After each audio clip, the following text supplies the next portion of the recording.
স্বাগত দীপ্ত সংবাদে, সাথে আছে আমি কাজী আসিফুজ্জামান। দীর্ঘ প্রায় 2 দশক পর জাতীয় কবি কাজী নজরুল ইসলামের স্মৃতিধন্য ময়মনসিংহের ত্রিশালে জাতীয়ভাবে উদযাপন হচ্ছে কবির 127তম জন্মবার্ষিকী। এই উপলক্ষে 3 দিন ব্যাপী আয়োজনের উদ্বোধন করতে আজ ত্রিশাল সফরে যাচ্ছেন প্রধানমন্ত্রী তারেক রহমান। যদিও জাতীয় কবির জন্মবার্ষিকী আগামী সোমবার, তবে ঈদুল আজহার ছুটি বিবেচনায় এবার অনুষ্ঠান সূচিতে আনা হয়েছে পরিবর্তন। সেই ধারাবাহিকতায় শনিবার থেকেই শুরু হচ্ছে বর্ণাঢ্য এই আয়োজন। প্রধানমন্ত্রীর সফরসূচি অনুযায়ী সকালে ঢাকা থেকে ময়মনসিংহের উদ্দেশ্যে রওনা হবেন। দুপুরে বৈলর কানহর ধরার খাল খনন কর্মসূচির উদ্বোধন করবেন তিনি। পরে যোগ দেবেন জাতীয় কবির জন্মবার্ষিকীর মূল অনুষ্ঠানে। বিকেলে দলীয় নেতাকর্মীদের সঙ্গে মতবিনিময় সভায় অংশ নেওয়ার কথা রয়েছে বিএনপি চেয়ারপারসন তারেক রহমানের। রাজধানীতে কুরবানির পশুর চড়া দাম হাঁকাচ্ছেন বিক্রেতারা। 1.5 মণ ওজনের একটি গরুর দাম চাওয়া হচ্ছে 1 লাখ টাকা। এতে ক্রেতারা হতাশা প্রকাশ করেছেন। অবশ্য বেচাকেনা এখনো জমে ওঠেনি। ঈদুল আজহার আর মাত্র কয়েকদিন বাকি। এরই মধ্যে ঢাকার 2 সিটিতে নির্ধারিত অস্থায়ী হাটগুলোতে পশু আসতে শুরু করেছে। দেশের বিভিন্ন প্রান্ত থেকে পাইকার ও খামারিরা বুকভরা আশা নিয়ে আসছেন রাজধানীতে।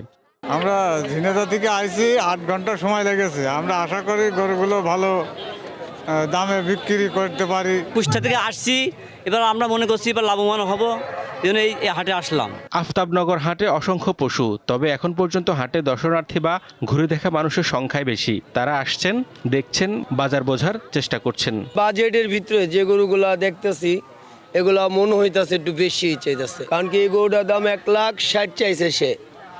আমি বলছি এটা প্রথমত 100 বাদ দেন, 60 দেন। ফার্স্ট টাইম একটু বেশি লাগবেই, ব্যাপারে এরও একটু বেশি বলতেছে। যেই গরু 60-70 সেটা 1,10,5 এরকম যাচ্ছে। কারণ ওনারা পাইকাররা গরু এখন ছাড়বে না, সময় আছে যেহেতু। আমরাও প্রাথমিকভাবে দেখতে আসছি, দেখি। আমার মনে হয় যে আরো কয়েকদিন পরে যখন পর্যাপ্ত গরু আসবে, কাস্টমার আসবে, সময় কমে যাবে, তখন হয়তো আমার মনে হয় স্বাভাবিকভাবেই দামটা চলে আসবে নিজ পর্যায়ে। বিক্রেতারা বলছেন খাদ্যের দাম বেড়ে যাওয়ায় এবার পশু লালন পালনের খরচ বেশি হয়েছে। এছাড়া পরিবহনের জন্যও বাড়তি অর্থ গুনতে হচ্ছে। তাই কাঙ্ক্ষিত দাম না পেলে পড়তে হবে লোকসানের মুখে। তারা আসছে, যাচ্ছে, দেখছে, খালি ছবি তুলছে। এখনো দাম দর কিছু হয় নাই। 1-2 জন দাম বলছে কি না বলছে তাও দৌড়ের মাথায়। ক্রেতা আসতেছে, দেখতেছে, ঘুরতেছে, দাম জিজ্ঞাসা করতেছে, চলে যাচ্ছে। আজ 5 দিন আসছি, 5 দিনে একটাও বিক্রি হয়নি এখনো। রাজধানীর পশুর হাটগুলোতে এখন মূলত চলছে ক্রেতা বিক্রেতাদের মধ্যে দামাদামির লড়াই। বিক্রেতারা ধরে রাখছেন তাদের কাঙ্ক্ষিত দাম, আর ক্রেতারা অপেক্ষা করছেন শেষ মুহূর্তের বাজার পতনের। তবে সংশ্লিষ্টরা মনে করছেন আগামী 2-1 দিনের মধ্যেই পুরো দমে জমে উঠবে কোটি কোটি টাকার এই কোরবানির পশুর বাজার। হেদায়েতুল্লাহ সীমান্ত, দীপ্ত সংবাদ, ঢাকা। ঈদুল আজহা সামনে রেখে সাভারের চামড়া শিল্প নগরীতে চলছে শেষ মুহূর্তের প্রস্তুতি। কাঁচা চামড়া সংরক্ষণ থেকে শুরু করে বর্জ্য ব্যবস্থাপনায় নেওয়া হয়েছে নানা উদ্যোগ। দেশে প্রতি বছর প্রায় 1.5 কোটি গবাদি পশুর চামড়া সংগ্রহ করেন ট্যানারি ব্যবসায়ীরা, যার বেশিরভাগ আসে কুরবানির পশু থেকে। ঈদুল আজহা ঘনিয়ে আসায় ব্যস্ত হয়ে উঠেছে সাভারের বিসিক চামড়া শিল্প নগরী। কাঁচা চামড়া সংরক্ষণের জন্য কারখানাগুলোতে মজুত করা হচ্ছে লবণ ও কেমিক্যাল। চলছে যন্ত্রপাতি সংস্কার ও পরিষ্কার পরিচ্ছন্নতার কাজ। বর্জ্য ব্যবস্থাপনাতে নেওয়া হচ্ছে প্রস্তুতি। চলছে ট্যাঙ্ক পরিষ্কার ও মেরামতের কাজ। এছাড়া বর্জ্য রাখতে খনন করা হয়েছে নতুন 2টি পুকুর। কোরবানি উপলক্ষে আমরা পুরাতন কাজগুলারে আবার মেরামত করতেছি। ড্রেনের কাজ করতেছি, হাউজের কাজ করতেছি। ঢাকার বাইরে থেকে 10 দিন চামড়া আসবে না। এতে আপনি ধরেন যে ওই চাপটা সিটিবির বাড়তি চাপটা সিটিবির উপরে আপনি পড়বে না আর কি। এবছর প্রায় 1,10,00,000 পশুর চামড়া সংগ্রহের লক্ষ্য রয়েছে বলে জানিয়েছেন বাংলাদেশ ট্যানার্স অ্যাসোসিয়েশনের নেতারা। 3-4 মাসের জন্য, তাহলেও কিন্তু আমাদের এই রাসায়নিক ইম্পোর্টটা যথাযথভাবে হবে এবং আমাদের এই যে বর্তমান যে চ্যালেঞ্জটা সেটা আমরা সঠিকভাবে মোকাবেলা করতে পারবো। ঈদে কাঁচা চামড়া পরিবহন ও নিরবিচ্ছিন্ন বিদ্যুৎ সরবরাহ নিশ্চিত করার কথা জানিয়েছে বিসিক কর্তৃপক্ষ। নিরবিচ্ছিন্ন বিদ্যুৎ প্রদানের জন্য গত শুক্রবারে পুরোবেলা বিদ্যুৎ কর্তৃপক্ষ এখানে কাজ করেছে। প্রত্যেকটা লাইন, প্রত্যেকটা ফিডার, প্রত্যেকটা সাবস্টেশন চালু আছে কিনা, ডিস্ট্রিবিউশন প্যানেল ওকে আছে কিনা, সেগুলো নিয়ে তারা কাজ করছে। সম্প্রতি চামড়া শিল্পনগরী পরিদর্শনে গিয়ে সব ধরনের সহযোগিতার আশ্বাস দেন শিল্পমন্ত্রী খন্দকার আব্দুল মুক্তাদির। সঞ্জিতা প্লাবনী, দীপ্ত, বার্তা কক্ষ। সাভারে দুর্বৃত্তদের হামলার শিকার হয়েছেন 4 জন গণমাধ্যম কর্মী। এ সময় ভাঙচুর করা হয় গণমাধ্যমের গাড়ি ও ক্যামেরা। শুক্রবার বিকেলে সাভারের রাজাসন এলাকায় এই ঘটনা ঘটে। আহত 4 জন গণমাধ্যম কর্মী হলেন দেশ টিভির রিপোর্টার তুহিন, ক্যামেরা পার্সন ও গাড়ির চালক সহ এসএটিভির স্থানীয় প্রতিনিধি সাদ্দাম হোসেন। তারা জানান, স্থানীয় শামীমের মালিকানাধীন অটোরিকশার গ্যারেজে সংবাদ সংগ্রহে গেলে তাদের ওপর হামলা হয়। অভিযুক্ত শামীম চিহ্নিত সন্ত্রাসী ও মাদক কারবারি হিসেবে স্থানীয়ভাবে পরিচিত। তার বিরুদ্ধে বিভিন্ন অপরাধে একাধিক মামলা রয়েছে।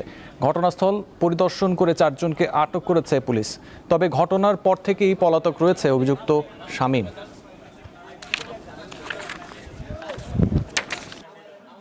যুক্তরাষ্ট্রে অস্থায়ীভাবে ভিসা নিয়ে যাওয়া বিদেশি নাগরিকদের স্থায়ীভাবে বসবাসের জন্য গ্রিন কার্ডের আবেদন করতে হলে নিজ দেশে ফিরতে হবে।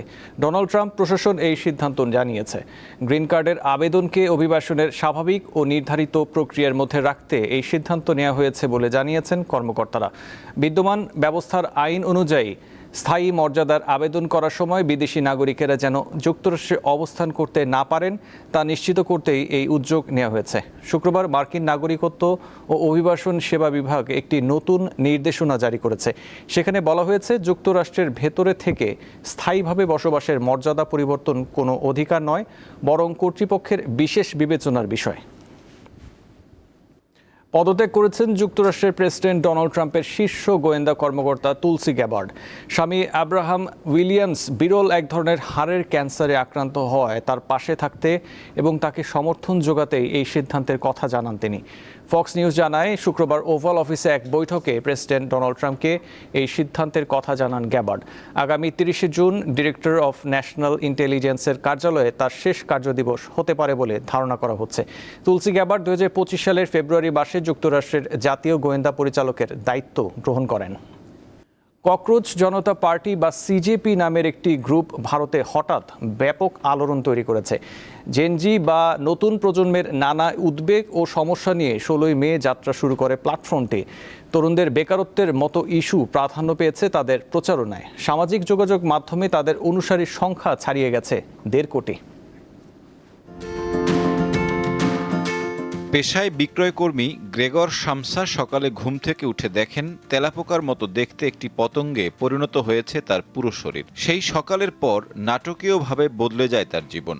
যে পরিবারে গ্রেগর ছিলেন অন্ধের জ্যোষ্ঠী, হঠাৎ পতঙ্গে পরিণত হওয়ায় তিনি হলেন পরিবারের বোঝা।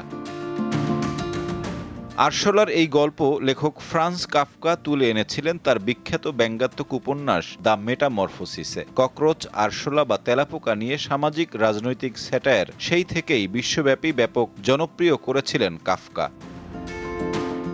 এবার তেলাপোকা নিয়েই ব্যঙ্গাত্মক এক অনলাইন প্ল্যাটফর্ম তৈরি করেছে ভারতের জেনজিরা। নাম দিয়েছে ককরোচ জনতা পার্টি বা সিজেপি। ভারতের বেকার যুবকদের তেলাপোকার সঙ্গে তুলনা করে দেশটির প্রধান বিচারপতি সূর্যকান্তের মন্তব্যের পর জন্ম নেয় সিজেপি। এর প্রতিষ্ঠাতা 30 বছর বয়সী অভিজিৎ দীপকে বলছেন, বেকার আর অলসদের জন্যই উপযুক্ত তার এই দল। এরই মধ্যে ভারত জুড়ে বেশ আলোড়ন তুলেছে ককরোচ পার্টি। ইনস্টাগ্রামে তাদের অনুসারী 1.5 কোটি ছাড়িয়েছে, যেখানে দেশটির ক্ষমতাসীন দল বিজেপির অনুসারী 90 লাখেরও কম। সিজেপি নিজেদের নিয়েও ব্যঙ্গ করতে ছাড়ছে না। তাদের সদস্য হওয়ার জন্য হতে হবে বেকার, অলস, সারাক্ষণ থাকতে হবে অনলাইনে, পেশাদারের মতো জানতে হবে রাগ ঝাড়তে। এদের ইশতেহারেও ব্যঙ্গের মাধ্যমে ভারতের রাজনীতির নানা বিতর্কিত বিষয় তুলে ধরা হচ্ছে। এর মধ্যে আছে ভোট কারচুপির অভিযোগ, কর্পোরেট গণমাধ্যম ও সরকারের সম্পর্ক নিয়ে সমালোচনা এবং অবসরপ্রাপ্ত বিচারকদের সরকারি পদে নিয়োগের মতো বিষয়। সমালোচকদের একটি অংশ, যাদের অনেকেই মোদির সমর্থক, তারা এই উদ্যোগকে বিরোধীপন্থী রাজনৈতিক চটকদার অনলাইন কৌশল বলে উড়িয়ে দিয়েছেন। কারণ এটি কোনো তৃণমূল পর্যায়ের আন্দোলন নয়, বরং কেবল একটি ডিজিটাল প্রচারণা।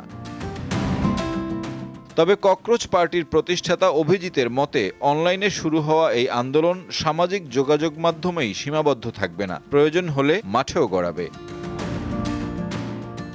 সাইফুর রহমান শিশির, দীপ্ত বার্তাকক্ষ।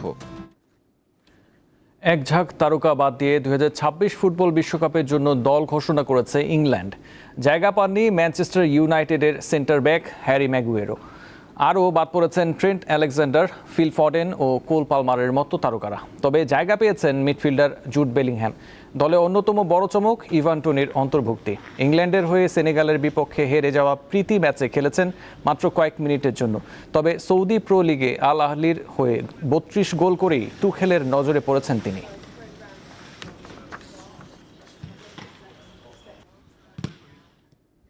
আগামী 11 জুন মেক্সিকো সিটির ঐতিহাসিক আস্তিকা স্টেডিয়ামে পর্দা উঠবে ফুটবল বিশ্বকাপের। একদিকে যেমন উৎসবের আমেজ, অন্যদিকে শুরু হয়েছে সাধারণ মেক্সিকানদের কান্না। দেশটিতে শুরু হওয়া মানবিক সংকট, উচ্ছেদ এবং পানি সংকটের বিরুদ্ধে এবার রং তুলি হাতে রাজপথে নেমেছেন স্থানীয় শিল্পীরা। স্টেডিয়ামের দেয়ালে গ্রাফিতি এঁকে তারা করছেন প্রতিবাদ। দরজায় কড়া নাড়ছে ফিফা ফুটবল বিশ্বকাপ 2026। মেক্সিকো, কানাডা ও যুক্তরাষ্ট্রের যৌথ আয়োজনে এবারের আসরের অন্যতম ভেন্যু মেক্সিকো সিটির ঐতিহ্যবাহী আজতেকা স্টেডিয়াম। মাঠের ভেতরে সেই উৎসবের আবহকে বুড়ো আঙ্গুল দেখিয়ে মাঠের বাইরে এখন ক্ষোভের আগুন। গুম, তীব্র পানি সংকট আর পর্যটনের নামে সাধারণ মানুষকে উচ্ছেদের প্রতিবাদে স্টেডিয়ামের সামনেই জড়ো হয়েছেন এন্টি গ্লোবালাইজেশন অ্যাসেম্বলির সদস্যরা। মেক্সিকো সিটিতে বিশ্বকাপের উৎসবের বিপরীতে একটা বাস্তবতাকে তুলে ধরতে চাই। শহরে চলমান সহিংসতা, মানবিক সংকট এবং আমাদের কমিউনিটিগুলোর উপর লুটপাটের প্রভাব যেন বিশ্বকাপের আবহে ইচ্ছাকৃতভাবে আড়াল করা হচ্ছে। বিশ্বকাপকে কেন্দ্র করে আজ থেকে স্টেডিয়াম এলাকায় উন্নয়ন প্রকল্পগুলো মূলত অভিজাত কেন্দ্রিক। আন্দোলনকারীদের অভিযোগ, মেগা প্রজেক্টের নামে ত্লানপান এলাকার ঐতিহ্যবাহী বাজার উচ্ছেদ করা হয়েছে, ধ্বংস করা হয়েছে স্থানীয় ব্যবসা। একই সাথে পাল্লা দিয়ে বেড়েছে বাড়ি ভাড়া ও জমির দাম, যার খেসারত দিতে হচ্ছে সাধারণ জনগণকে। আমরা চাই বিশ্ব ফুটবল আনন্দে সবাই মেতে উঠুক। আমরা তাদের বিরুদ্ধে যারা বিশ্বকাপের নামে সাধারণ মানুষের সম্পদকে ব্যক্তি মালিকানায় নিয়ে যেতে চায়। আজ থেকে স্টেডিয়ামে উদ্বোধনী ম্যাচের পাশাপাশি হবে বিশ্বকাপের মোট 5টি খেলা। মাঠের সবুজ ঘাসে যখন বিশ্বসেরা ফুটবলাররা আলো ছড়াবেন, তখন মেক্সিকো সিটির এই গ্রাফিতিগুলো বিশ্ববাসীকে মনে করিয়ে দেবে উৎসবের ঠিক ওপারেই জমাট বেঁধে আছে এক অন্ধকার বাস্তবতার গল্প। মোহাম্মদ হাসিব, দীপ্ত স্পোর্টস। এই ছিল এখনকার মতো। পরবর্তী সংবাদ 12টায় দেখার আমন্ত্রণ রইল। এছাড়াও তথ্য বিনোদনের জন্য চোখ রাখুন দীপ্ত টিভি ডিজিটাল প্ল্যাটফর্মগুলোতে। ধন্যবাদ।